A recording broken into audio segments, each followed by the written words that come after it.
بسم اللہ الرحمن الرحیم۔ السلام علیکم، میں ہوں علی اصغر اور آپ دیکھ رہے ہیں میرا یوٹیوب چینل۔ مجھے جیل سے باہر نکالو، قید برداشت نہیں، عمران خان کے متعلق بڑی خبر سامنے آ گئی۔ اس ویڈیو میں ہم اسی کے متعلق بات کریں گے۔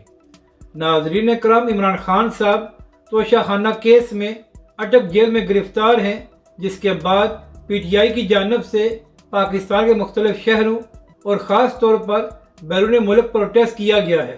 پی ٹی آئی کا موقف ہے کہ عمران خان صاحب کو سیاسی بنیادوں پر یہ سزا دی گئی ہے تاکہ عمران خان صاحب انتخابات میں حصہ نہ لے سکیں، جبکہ دوسری جانب عمران خان کے وکلاء نے بھی ان سے ملاقات کی ہے، جس کے بعد یہ خبر سامنے آئی تھی کہ عمران خان صاحب کے حوصلے بلند ہیں اور عمران خان صاحب نے کہا ہے کہ چاہے حکومت مجھے سی کلاس کی بجائے ڈی کلاس میں رکھے، نہ ہی میں سمجھوتا کروں گا اور نہ ہی میں ان کے آگے جھکوں گا۔ یعنی کہ ناظرین کرام، عمران خان کی جانب سے یہ پیغام دیا گیا تھا کہ خان صاحب کے حوصلے بلند ہیں اور عمران خان صاحب کسی صورت میں بھی اپنے موقف سے پیچھے نہیں ہٹیں گے۔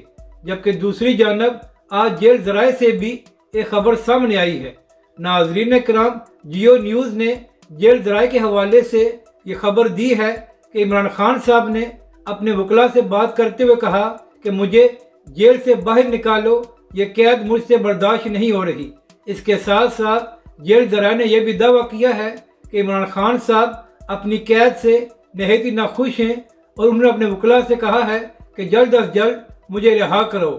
یعنی کہ ناظرین کرام، ایک طرف پی ٹی آئی کے وکلاء کہہ رہے ہیں کہ عمران خان صاحب کو اس قید سے کوئی فرق نہیں پڑتا اور عمران خان صاحب کے حوصلے بلند ہیں، جبکہ دوسری جانب جیل ذرائع کا کہنا ہے کہ عمران خان صاحب نے اپنے وکلاء سے کہا ہے کہ جلد از جلد مجھے یہاں سے نکالو، یہ قید مجھ سے برداشت نہیں ہو رہی۔ تو ناظرین کرام، آج عمران خان کے وکلاء نے ان کی سزا کے خلاف اپیل دائر کر دی ہے۔ تو اب دیکھنا یہ ہے کہ کتنے دنوں کے اندر عمران خان صاحب کو ریلیف ملتا ہے اور وہ اٹک جیل سے باہر آتے ہیں۔ اپنی رائے کا ضرور اظہار کریں کہ آپ کو یہ ویڈیو کیسی لگی اور ہمارے اس چینل کو بھی سبسکرائب کریں۔